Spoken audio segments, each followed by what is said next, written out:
Doctor Baba Saheb Ambedkar open university.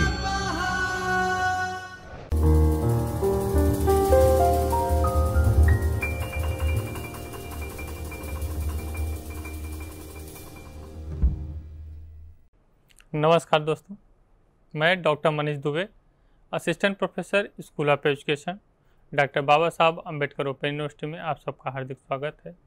आज हम पढ़ेंगे बीएड ओडीएल पेपर ES 102 वर्तमान भारत में शिक्षण परिणामों, dimension of education contemporary India.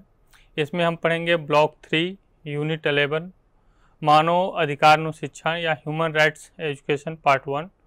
इसमें हम देखेंगे कि ह्यूमन राइट्स होता क्या है।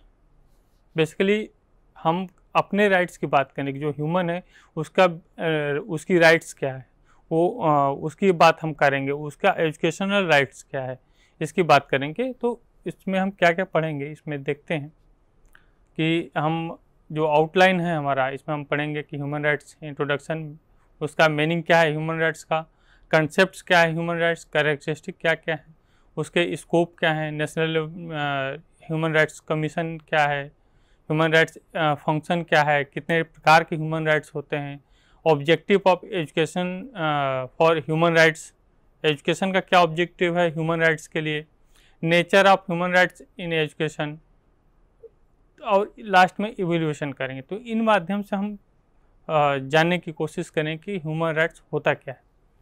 तो अगर हम देखें तो ये है जो है ऑब्जेक्टिव, लर्निंग ऑब्जेक्टिव है। इस लेक्चर के बाद हम इस ऑब्जेक्टिव को फुलफिल करने की का प्रयास करेंगे कि इस लेक्चर के बाद आप इस ऑब्जेक्टिव को फुलफिल कर सकें। Understanding the meaning of human rights, understanding the concept of human rights, be able to discuss the feature of human rights education, discuss the function of national human rights commission, understanding the scope of human rights education. तो इन सब चीज़ों के बारे में हम इस lecture के बाद जानने की कोशिश करेंगे। अगर हम देखें कि ह्यूमन राइट्स जो क्वेश्चन मार्क है कि ह्यूमन राइट्स होता क्या है, आखिर है क्या ह्यूमन राइट्स, तो इसको हम देखने के लिए जब हम इस लिंक पे क्लिक करेंगे तो हम देखेंगे कि एक वीडियो, शॉर्ट वीडियो देखेंगे, उससे हम समझने की कोशिश करेंगे बेसिक कंसेप्ट। सभी को नमस्ते, मेरा नाम आशा है। मैं भारत में एक गांव में रहती हूँ। क्या आप लोग हमारे जीवन से संबंधित कहानियों के बारे में बात करने में मेरा साथ देंगे? मैं एक शिक्षक हूँ। मुझे गांव के बच्चों को पढ़ाना बहुत पसंद है। मैं अपने विद्यार्थियों को बताती हूँ कि हम सब की अपनी अलग अलग कहानी होती है। हम सब के जीवन के अनुभव बहुत अलग होते हैं, चाहे हम एक ही परिवार, एक ही जाति या एक ही गाँव से क्यों ना हो। जीवन के कुछ ऐसे पहलू हैं जो कि जिंदगी को पूरी क्षमता से जीने के लिए जरूरी है, जैसे कि शिक्षा, स्वास्थ्य, समानता और हिंसा मुक्त जीवन। ये सभी मुद्दे आपस में जुड़े हुए हैं। शिक्षा शायद इन सभी की नींव है। शिक्षा से व्यक्ति को जीवन में उन्नति करने के अधिक अवसर मिलते हैं। मैं भी इसी कारण से शिक्षक बनने का लक्ष्य पूरा कर पाई। शिक्षा ने मेरा आत्मविश्वास बढ़ाया है और मुझे आत्मनिर्भर बनाया है। सभी बड़े और छोटे मुद्दों पर अब मेरी राय का सम्मान किया जाता है, मगर केवल शिक्षा ही हमें जीवन पर अधिक नियंत्रण रखने में सक्षम नहीं बनाती है। हमारा स्वास्थ्य भी बहुत महत्वपूर्ण है। अच्छा स्वास्थ्य होने व जरूरी सेवाओं के मिलने से ही हम ठीक से काम कर सकते हैं, सीख सकते हैं और जीवन जी सकते हैं। हम अपने बच्चों से लड़का या लड़की होने के कारण या लोगों की जाति के आधार पर उनसे असमान व्यवहार नहीं कर सकते। और हिंसा मुक्त जीवन का अर्थ है कि हम अपने घर पर खुश और सुरक्षित रह सके। ये कुछ अधिकारों के उदाहरण हैं जो कि मानव होने के नाते हमें मिलते हैं। जैसा कि आप जानते हैं, ये हर किसी को आसानी से नहीं मिलते हैं। कुछ लोगों के पास थोड़े बहुत अधिकार है और कुछ लोग इनसे बिल्कुल ही वंचित हैं। आपने शायद इन मानव अधिकारों के बारे में सुना होगा, लेकिन क्या आप जानते हैं कि भारत सरकार ने राष्ट्रीय कानूनों व अंतर्राष्ट्रीय घोषणाओं पर हस्ताक्षर करके इन अधिकारों की सुरक्षा का वादा किया है। इसके अलावा पिछले कुछ सालों में मैंने हमारे कई भाई बहनों की अन्याय के खिलाफ लड़ने की कहानियां सुनी हैं। बहुत बार हमें अपने घरों में भी अपने अधिकारों के लिए लड़ना पड़ता है। हमारे अधिकारों की सुरक्षा के लिए बढ़ाया गया हर कदम, चाहे वो छोटा हो या बड़ा, एक सकारात्मक बदलाव ला सकता है। समूह बनाकर मुद्दों पर लगातार चर्चा करना सबके लिए एक अच्छी शुरुआत है। इससे हमें समझ आता है कि हमारी समस्याएं केवल हमारी नहीं हैं और इन्हें एक साथ मिलकर समुदाय के स्तर पर हल करने से सबको मदद मिलती है। ऐसे कई तरीके हैं जिनसे हम अपने मानव अधिकारों की सुरक्षा कर सकते हैं, चाहे वो कानून के माध्यम से हो या समूह बनाकर या छोटे छोटे तरीकों से अपने जीवन की बागडोर अपने हाथ में लेकर। शायद सबसे महत्वपूर्ण है कि हम अपने अधिकारों के बारे में बातचीत शुरू करें। ये दुनिया में बदलाव लाने के लिए पहला कदम हो सकता है।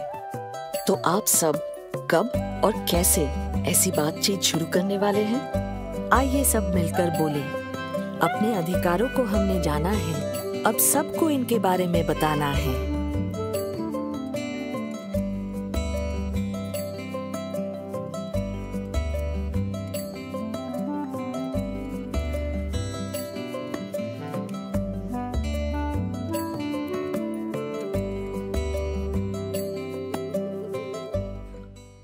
इसके बाद हम देखें कि ह्यूमन राइट्स कह रहा है कि human rights education teacher both about the right and for the human right.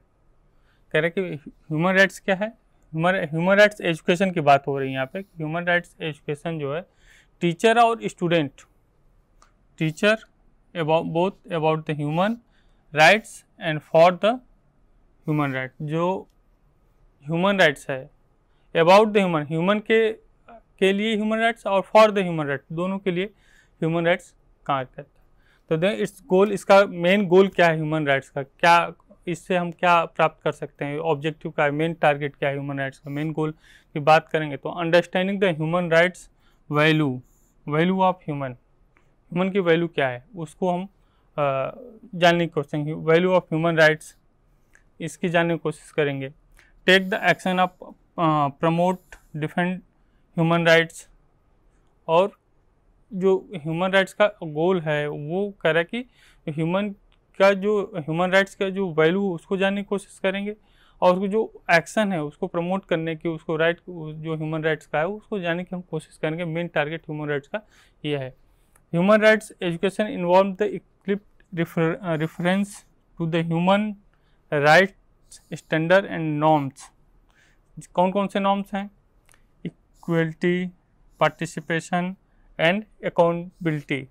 इन सब चीज़ों के बारे में हम बात करेंगे ह्यूमन राइट्स में। Effective human rights education is and integrate the necessary area of the study that can be young people to understand the human rights. Human rights principle apply those principle to daily life and encourage information action to defend advance dignity of the justice। कह रहे कि जो human rights है उससे जो education जो integrate कर रहा है तो नेसेसरी एरिया ऑफ स्टडी उसमें पढ़ने चाहेंगे, उसको एक्सप्लोर करना चाहेंगे। जो यंग पीपल है उसकी अंडरस्टैंडिंग ह्यूमन राइट्स के प्रति, उसके प्रिंसिपल, उसके डेली लाइफ में उसके क्या क्या उसके राइट्स हैं, उन सब चीज़ों को जानने की कोशिश करेंगे। एजुकेशन तो हम उसको अवेयर करने की कोशिश करेंगे। अगर हम ह्यूमन राइट्स एजुकेशन इस पिक्चर में देखें तो ह्यूमन राइट्स एजुकेशन की बात कर रहा है तो इसमें 3 भागों में इसको डिवाइड किया। जैसे आप तीर को देख रहे हैं 3 भागों में डिवाइड किया। तो पहला जो पार्ट है वो डिफाइन कर रहा है लिबर्टी को, हमारी स्वतंत्रता को। तो जो इसमें क्या क्या है, इसमें peace of education, law related the education, citizenship education, personal and social value of education. हम इन सब चीज़ों की बात करेंगे तो ये जो आएगा ये आएगा आपका first part liberty of education. First generation जो ह्यूमन राइट्स का है वो उसकी बात करेंगे जो लिबर्टी ऑफ एजुकेशन में आएगा। दूसरा जो जनरेशन है ह्यूमन राइट्स का वो कहला इक्विटी की बात करता है, इक्वलिटी की बात करता है कि हम जो ह्यूमन हैं उन सभी को क्या है बराबर अधिकार है, किसी को डिस्क्रिमिनेशन नहीं है वहाँ पे। तो इसमें क्या प्रमोट कर रहा है? पर्सनल एंड सोशल वैल्यू, जो सोसाइटी के वैल्यू है, पर्सनल वैल्यू है, ह्यूमन राइट्स के जो ह्यूमन के पर्सनल वैल्यू हैं उसको और सोशल वैल्यू दोनों को कंबाइन कर रहा है वहाँ पे। उसके बाद ग्लोबल एजुकेशन, ग्लोबल एजुकेशन क्यों? क्योंकि वो सब पूरे वर्ल्ड पे जो धरा पे जितने लोग हैं, जितने ह्यूमन हैं, सबकी बात कर रहा है, सबके ह्यूमन राइट्स की बात हो रही है यहाँ पे। इंटेलेक्चुअल एंटी रेसिस एजुकेशन, जो एजुकेशन है उसमें कहीं क्या करें, कहीं एंटी रेसिस को कलर को लेके, जात को लेके या किसी तरह का रेसिस ना उत्पन्न हो, इसलिए उसकी बात कर रहा है कि हर बेसिस पे लोगों को क्या मिले, इक्वलिटी मिले। और तीसरा जनरेशन जो बात कर रहा है वो कर रहा है सॉलिडिटी की बात कर रहा है, जो तीसरा जनरेशन ये वाला। तो ये इसमें डेवलप कैसे सॉलिडिटी आएगी, develop the education, environmental education, peace of education, तो इन सब चीज़ों पर हम फोकस करेंगे, सॉलिडिटी आ जाएगी एजुकेशन के थ्रू। तो इन तीनों एरिया को क्या करता है ह्यूमन राइट्स के थ्रू, हम ह्यूमन राइट्स एजुकेशन पे फोकस करेंगे तो 3 जनरेशन जो ह्यूमन राइट्स का है एजुकेशन के थ्रू, तो वो डेवलप होगा और ह्यूमन राइट्स की जो बात हम कर रहे हैं उसको जान सकेंगे, आसानी से अच्छे से समझ सकेंगे। उसके बाद अगर देखें हम तो हम बात करेंगे अभी उसे इंट्रोडक्शन को समझे कि होता क्या है ह्यूमन राइट्स। उसके बाद meaning of human rights, main basic meaning क्या है उसका ह्यूमन राइट्स का। करें human rights basic right specially क्या है, ये बेसिक राइट्स है, freedom belong to every person world from the birth until to death, जन्म से लेके मृत्यु तक जो पर्सन के जो वैल्यू हैं, जो उसके फ्रीडम है, उसके जो राइट्स हैं वो रहते हैं। ह्यूमन राइट्स की बात करें, ये ह्यूमन राइट्स कब से कब तक है, जन्म जब मुझे बच्चा पैदा होता है तब से लेके उसके मरने के पहले तक ह्यूमन राइट्स होना चाहिए। कह रहा है कि human rights are the basic rights, उसके राइट्स हैं, उसके बेसिक राइट्स हैं जो जन्म से लेके मृत्यु तक उसके साथ उसको मिलते हैं पर्सन को। उसके बाद क्या है, they are the inherent all human being redness, race, sex, nationality, ethics, language, religion and other status. तो ये और इनहेरेंट क्या करेगा, ह्यूमन राइट जो किसी भी प्रकार से, वो चाहे और कलर का हो, सेक्स जेंडर की बात हो रही हो, नेशनलिटी की बात हो, एथिक्स की बात हो रही हो, रिलीजियस की बात हो, लैंग्वेज की बात हो, तो किसी भी स्टेटस पे उससे क्या होगा, डिस्क्रिमिनेशन नहीं होना चाहिए। उसकी रक्षा के लिए वो बात कर रहा है कि कोई भी ह्यूमन है तो उसके जो राइट्स हैं, उसके लैंग्वेज के राइट्स हैं, वो कोई भी लैंग्वेज बोल सकता है, जो उसके मदर टंग है उसको बोल सकता है, उसमें अपना जो फ्रीडम ऑफ स्पीच है उसको वो कर सकता है। उसके बाद वो किसी भी कलर को, उसे कुछ वेरिएशन हो, किसी भी सेक्स हो, मेल हो, फीमेल हो, थर्ड जेंडर हो, कोई भी हो, तो वो अपने जो उसका अधिकार है, जो बेसिक अधिकार है, वो जो संविधान के थ्रू उसे मिला है, जो उसको अधिकार जो मिला है उसका प्रयोग कर सकता है। वो किसी भी नेशन का हो, एथिक्स हो, जो भी है उसको फॉलो कर सकता है। Human rights based the share the value, human right क्या शेयर करते हैं, वैल्यू करते हैं, value like the dignity, freeness, equality, respect and independence which are defined the protect of law. इसको इन सबको, इस डिग्निटी को क्या करें, बचाने के एक ह्यूमन राइट्स में क्या एक लॉ बनाएगा, नियम बनाएगा, जिसके तहत ये सारे जो अधिकार हैं उनको प्रत्येक ह्यूमन को दिए जाएंगे। अगर तो इस तरह से ह्यूमन राइट का हम क्या मीनिंग समझ लिए। इसके बाद हम इसके कंसेप्ट पे आएंगे कि ह्यूमन राइट बेसिकली उसका कंसेप्ट क्या है। तो कह रहा है कि human rights are the set of fundamental rights and freedom that are inherent to all human being regardless race, nationality, gender, religions, any other status. This is the concept of human right. तो human rights का concept क्या बोलेगा कि ये एक fundamental rights है जो हमारे फ्रीडम को, that inherent to all human being, जो सभी के लिए है, उसके रिगार्डलेस, और उसके जो उससे संबंधित जो है फ्रीडम संबंधी रेस है, नेशनलिटी है, जेंडर है, रिलीजियस है, या एनी अदर स्टेटस जो भी हो उसको रक्षा कर सके, उसके वैल्यू के, उसके सम्मान की रक्षा करे। The protection of human rights act 1993, जो 1993 में एक्ट बना था, protection of human rights act, उसमें कह रहा है कि उसके बताया जाए कि कंसेप्ट इन्होंने जो दिया था, वो कह रहे हैं कि human rights means, human rights का जो मतलब है वो क्या है, right the relating to life, liberty, equality and dignity of the individual gradually by the constitute embodying in the international conventions and informed by the courts in the India। कह रहे कि जो 1993 का 3 के जो ह्यूमन राइट्स कमीशन जो बना था, protection of human rights act जो लागू हुआ था, लॉ लागू हुआ था 1993 में, वो ह्यूमन राइट्स के जो वैल्यू हैं उनको प्रोटेक्ट करता है, उसके लिबर्टी को प्रोटेक्ट करता है, उसके इक्वलिटी को प्रोटेक्ट करता है, डिग्निटी को प्रोटेक्ट करता है। तो अब इन चीज़ों को बताया जा रहा है कि वो एक क्या है, एक फंडामेंटल राइट्स उसको मिले हुए हैं जो उसको प्रोटेक्ट करते हैं इस लॉ के थ्रू। तो ह्यूमन राइट्स इस पिक्चर में देखें तो ह्यूमन राइट्स क्या क्या एक्सप्रेस करता है, assembling, association, involvement, religious speech, information, press, thought, education, इन सब चीज़ों को एक इंडिविजुअल के जो ये सारे वैल्यू हैं, सारी जो उसकी ज़रूरतें हैं, मूवमेंट है, उसको ह्यूमन राइट्स जो क्या करता है, प्रोटेक्ट करता है, उसको संबल प्रोवाइड करता है जिससे वो आसानी से ग्रोथ कर सके। अब हम बात करें कि डेवलपमेंट ऑफ ह्यूमन राइट्स कैसे डेवलप हुआ। तो अगर हम देखें अपने हिस्ट्री में, अगर हम देखें तो कह रहा है कि ह्यूमन राइट्स जो इंडिया में है, तो इंडियन ओरिजिनेट लॉन्ग टाइम, बहुत पहले से इंडिया में ह्यूमन राइट्स का कंसेप्ट जो है वो चला आ रहा है। जैसे उसका रेफरेंस देखें तो वो बात कर रहा है कि इनका recognise the religious realise text जैसे Gita, Veda, Arthashastra, Dharmashastra and other principal of बुद्धि, Jainism and concept of previous human rights.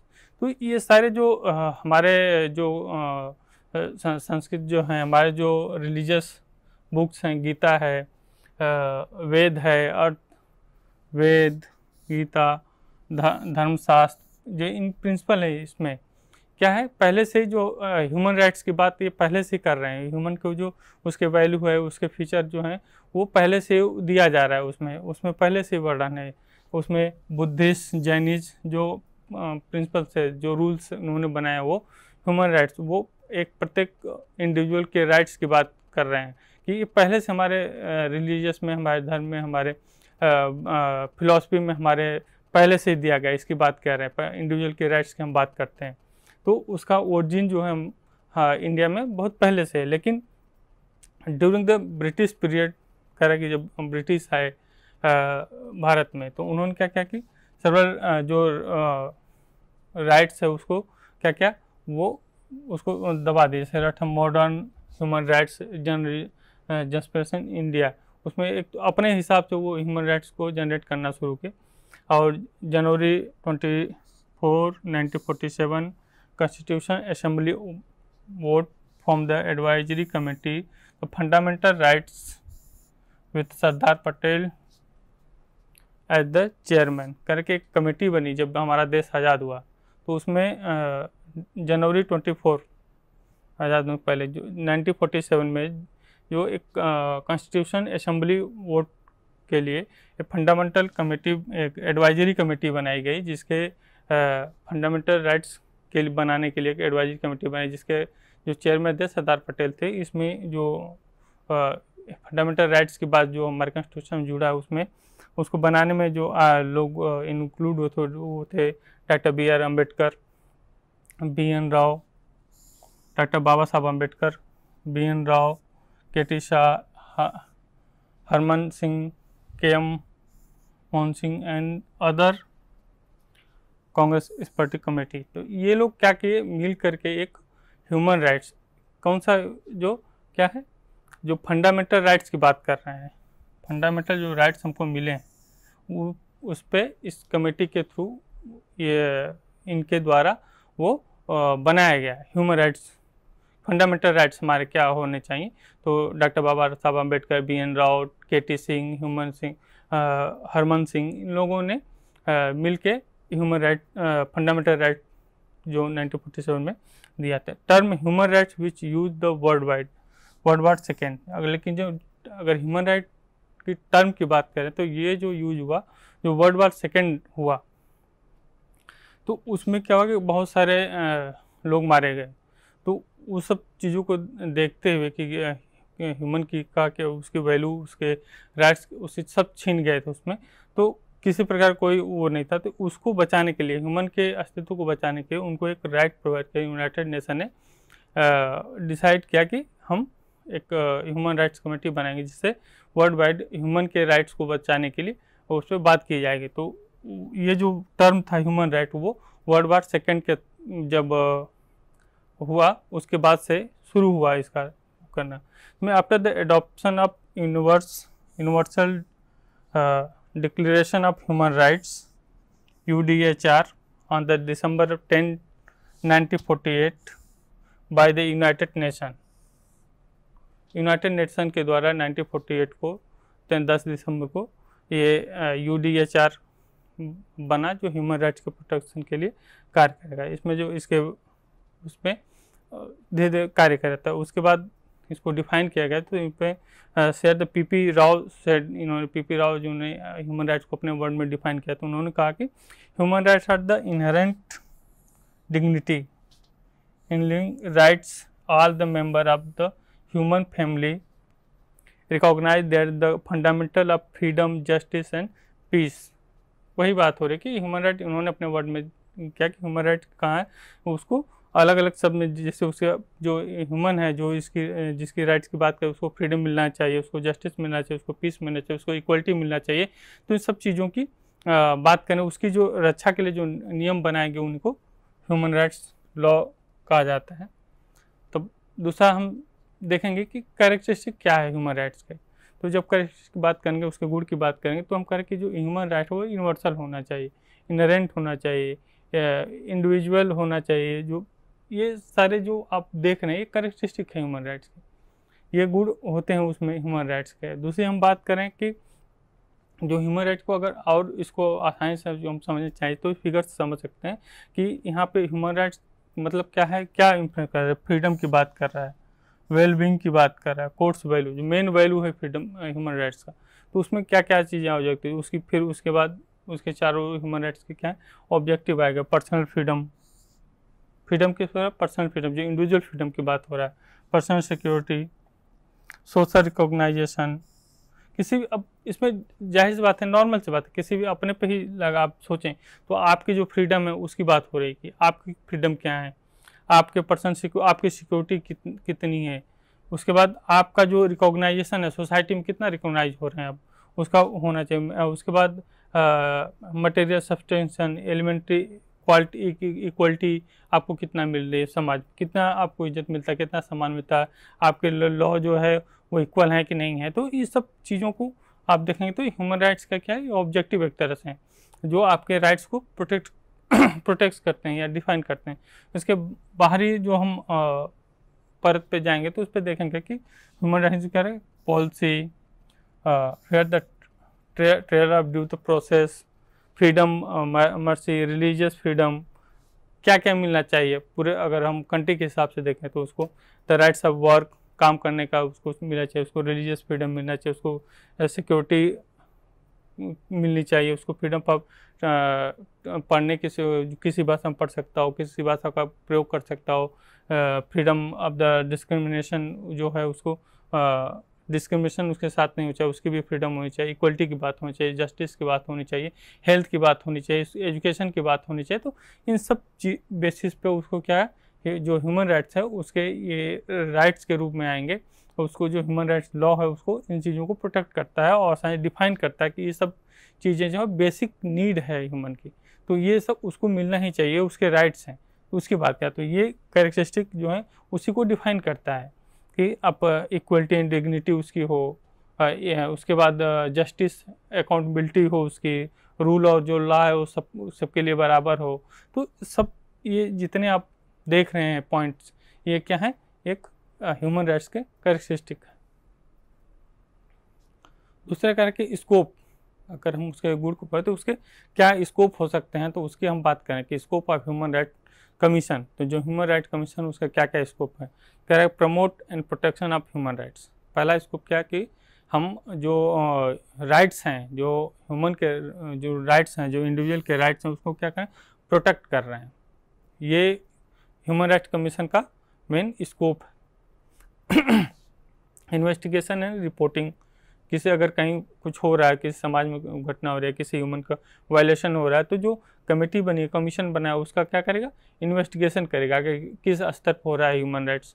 जैसे वार हुआ या किसी देश के जो पीपुल हैं, ह्यूमन हैं, वो पकड़े गए लोग हैं, पकड़े गए, तो उनके अधिकार की बात करेगा। या फिर कहीं किसी कम्युनिटी के प्रति या कोई भी हिंसा हो रही है जहाँ पे बच्चों के जो हैं उनको पढ़ने नहीं दिया जा रहा है, उनको काम कराया जा रहा है, लेबर, तो जो बच्चों का राइट्स है वो छीना जा रहा है, तो वहाँ पे ये कमेटी क्या करेगी, उस इशू को अगर उठाया जा रहा है तो ये कमेटी उसका इन्वेस्टिगेशन करेगी, उस क्यों हो रहा है, क्यों कैसे हो रहा है, यहाँ पे ह्यूमन राइट्स का इवेल्यूशन तोड़ा जा रहा है ह्यूमन राइट्स को, तो वहाँ पे ये इन्वेस्टिगेशन करेगी, रिपोर्ट बनाएगी कि यहाँ ऐसा ऐसा हो रहा है, उसके प्रति जो ह्यूमन राइट्स हैं वो कार्य करेंगे, उसको सेव करेंगे उसके राइट्स को। Monitoring the detention of facility, जो फैसिलिटी क्या क्या मिल रही है उसकी बात करें, ये सब क्या है, स्कोप है। एडवांस एंड एजुकेशन की बात कर रहा है कि जो उसको चाइल्ड है तो उसको एजुकेशन मिलना चाहिए, जो एजुकेशन पढ़ने की उम्र है तो उसमें वो काम करे, तो 18 वर्ष के कम के वो हैं जो, तो जो जैसे आप बात कर सकते हैं कि चाइल्ड लेबर की बात हो रही है कि चाइल्ड लेबर क्या है, प्रोहिबिटेड है, तो हम नहीं करा सकते, उसको पढ़ने का अधिकार है वहाँ पर, उसको पढ़ने के लिए भेजना, तो अगर उसको हम काम कराते हैं, उसके लेबर उससे हम कराते हैं बच्चों से, तो वहाँ पे उसका जो ह्यूमन राइट्स नाम है, फंडामेंटल जो राइट्स हैं उसके, वो उसका क्या हनन हो रहा है, तो उसको प्रोटेक्शन के लिए वो नेशनल ह्यूमन राइट कमीशन बना हुआ है, जिससे वो क्या करेगा, उन सब चीज़ों को वो मॉनिटर करेगा, उसको देखेगा, उसको एग्जामिन करेगा, उसका रिपोर्ट करेगा, उसके लिए जो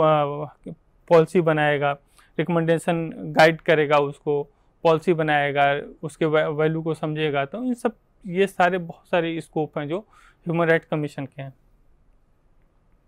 उसके बाद करें कि ह्यूमन राइट फंक्शन, उसके कार्य क्या हैं, स्कोप के बाद हम पहला सिमिलर ही है प्रोटेक्शन है, उसके बाद जो वायलेंस है उसे प्रोटेक्ट करने के लिए प्रिवेंशन ऑफ वायलेंस, उसका इन्वेस्टिगेशन करेगा, मॉनिटरिंग करेगा, डॉक्यूमेंटेशन करेगा, तब ये सब क्या है, ह्यूमन राइट्स के कार्य हैं जिसके थ्रू ह्यूमन राइट्स कमीशन जो अपने कार्य को करता है और लोगों के जो इंडिविजुअल के राइट्स हैं, फंडामेंटल राइट्स हैं, उनका प्रोटेक्शन करता है।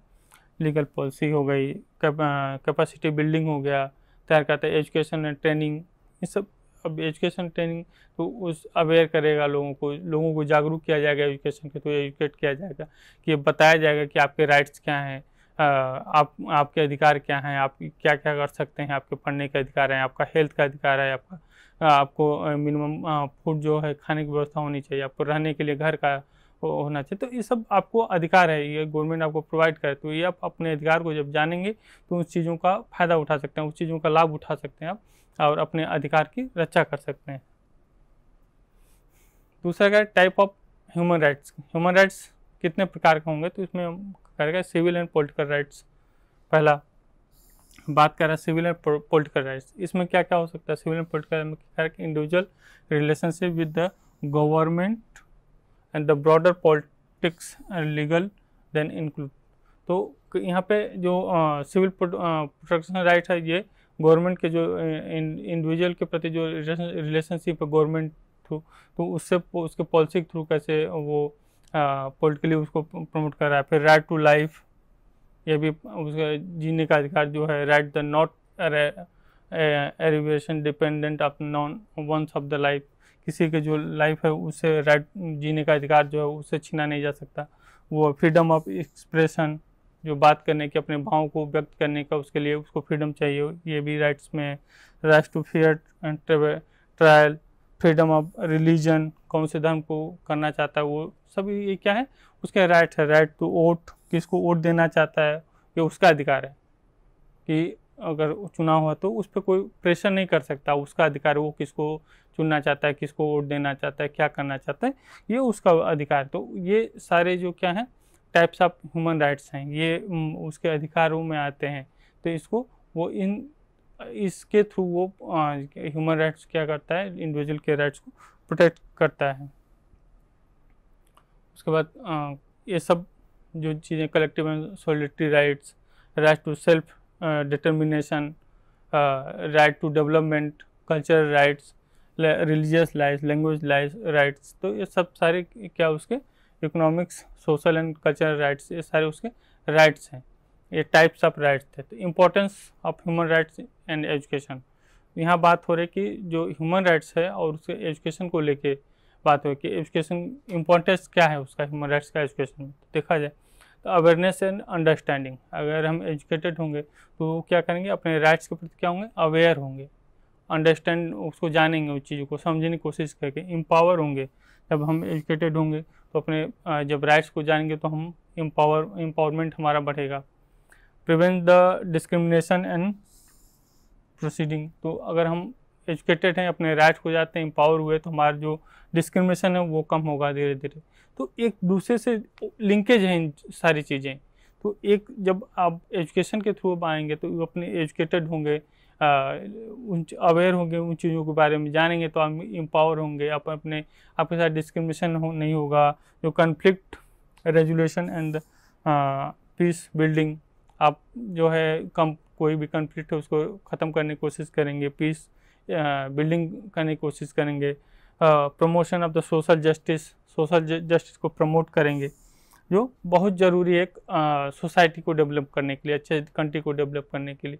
क्योंकि जो कंट्री है वो किससे बना है, जो समाज से बना है, जो लोगों हैं उनके थ्रू बना है, उनके थ्रू समाज बना है। समाज से देखें तो एक गांव से जिला से राज्य से कंट्री बना है। तो सब क्या है, एक दूसरे से लिंकेज है। तो यहाँ पे उसी की बात हो रही है कि जो ह्यूमन है, इंडिविजुअल है, उसके राइट्स की बात हो रही है कि अगर आप एजुकेटेड हैं, आप एजुकेशन के थ्रू अगर देखें कैसे ह्यूमन राइट्स के लिए एजुकेशन इंपॉर्टेंट है, तो उसको या ह्यूमन राइट्स जो कैसे प्रोटेक्ट कर रहा है। लेकिन जब आप एजुकेटेड होंगे, एजुकेशन आप अवेयर होंगे तो अपने राइट्स को जानेंगे, अपने एम्पावर होंगे, प्रिवेंट करेंगे उसको। सोसाइटी में क्या है, सोशल जस्टिस को आप प्रिवेंशन देंगे, जो भी कन्फ्लिक्ट है उसको आप ख़त्म करने की कोशिश करेंगे, पीस बिल्डिंग करेंगे। तो ये सब आपके क्या है, इम्पोर्टेंस है। अगर इसमें इधर देखें फिगर में अगर हम बात करें तो कह रहा है कि democracy and citizenship, human rights education की बात हो रही है कि यहाँ पे कह रहा है कि एक इसके पास डेमोक्रेसी एंड सिटीजनशिप, डाइवर्सिटी है, इन्वायरमेंटल एजुकेशन, जेंडर इक्वलिटी, तो सब क्या है, ये राइट है। Peace and conflict resolution, anti racism, social justice.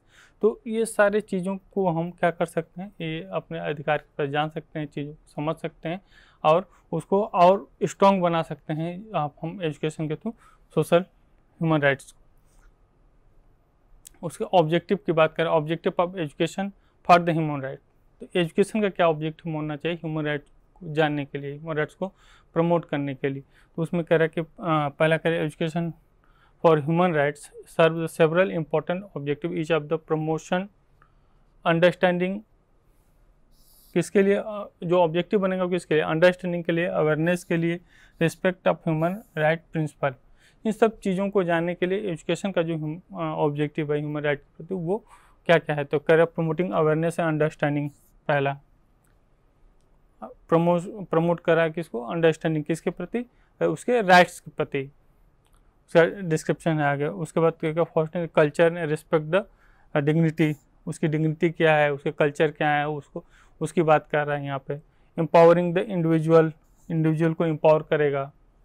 फिर prevent the discrimination and prejudice, जो प्रिवेंट किसको करेगा, इंडिविजुअल को प्रिवेंट करेगा, डिस्क्रिमिनेशन को हटाएगा। उसमें यहाँ पे डिस्क्रिमिनेशन जो हो रहा है इंडिविजुअल के प्रति उसको हटाएगा, कम करेगा।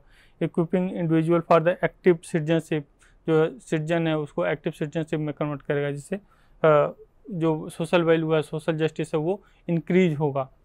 तो ये इसके ऑब्जेक्टिव हुए।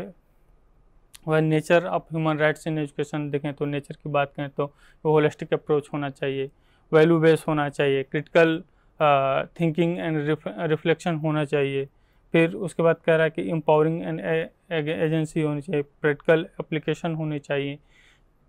उसके बाद इंटर्नशिप होनी चाहिए। एजुकेशन के थ्रू कैसे हम अपने राइट्स को अवेयर कर रहे हैं, everyone has the right to education की बात हो रही है। तो एजुकेशन के जो राइट्स हैं वो कैसे, उसके नेचर क्या क्या हैं, तो ये सारे क्या हैं उसके नेचर हैं। होलिस्टिक अप्रोच होना चाहिए, जो हम होलिस्टिक अप्रोच जो हमारी नई पॉलिसी नेशनल एजुकेशन पॉलिसी 2020, तो वो बात करें कि होलिस्टिक एजुकेशन वहाँ पे बात करें। तो क्यों करें? क्योंकि होलिस्टिक अप्रोच जब आप डेवलप होगा, आप सभी चीज़ों को जानेंगे, मल्टी डिसिप्लिनरी जब एजुकेशन आपको प्राप्त होगा तो आपका क्या सर्वांगीण विकास होगा। होलिस्टिक डेवलपमेंट की बात हो रही है।